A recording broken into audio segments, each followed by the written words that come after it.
Hello అండి అందరికీ, నేను మీ సౌమ్యాని. ఈరోజు మీకోసం నేను చికెన్ కుర్మా ఎలా చేయాలో చేయడం కోసం వచ్చాను. ఇంకెందుకు ఆలస్యం, వచ్చేయండి. కావాల్సిన పదార్థాలు ఏంటో చూద్దాం.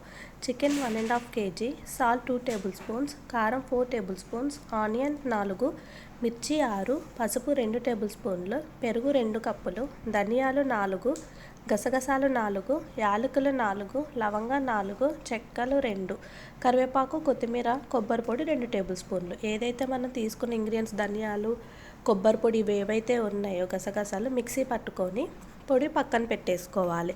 తర్వాత ఫస్ట్ మీకు 4 ఆనియన్స్ అని చెప్పాను కదా అండి.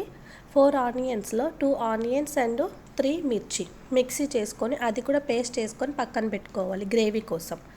అలానే ఏదైతే ఫస్ట్ మనం చికెన్ కడిగి పెట్టుకున్నామో అది బౌల్లో తీసుకొని దాంట్లో పసుపు 2 టేబుల్ స్పూన్స్, పెరుగు 2 కప్పులు, అలానే ఉప్పు తగినంత వేసుకోవాలి. మళ్ళీ అల్లం వెల్లుల్లి పేస్ట్ చెప్పాను కదండి మీకు. అల్లం వెల్లుల్లి పేస్ట్ కూడా ఒక 4 టేబుల్ స్పూన్స్ తీసుకొని దాంట్లో 2.5 టేబుల్ స్పూన్స్ తీసుకొని మిక్స్ చేసి స్మాష్ చేయాలి. స్మాష్ చేసి మిక్స్ చేసి పక్కన పెట్టేసుకోవాలి. తర్వాత స్టవ్ వెలిగించి బాండీ పెట్టుకొని దాంట్లో ఒక 4 టేబుల్ స్పూన్స్ ఆయిల్ వేసుకోవాలి. హీట్ ఎక్కిన తర్వాత బిర్యానీ ఆకులు వేసుకోవాలి.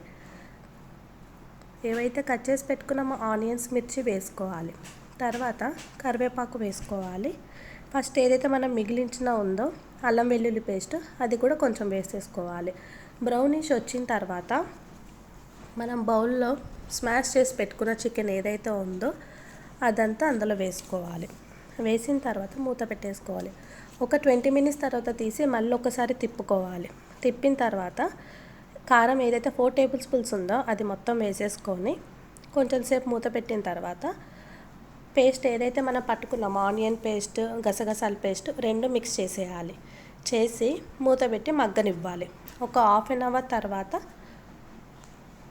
తీసేసి కొత్తిమీర గార్నిష్ చేసుకొని చేసేసుకోవాలి.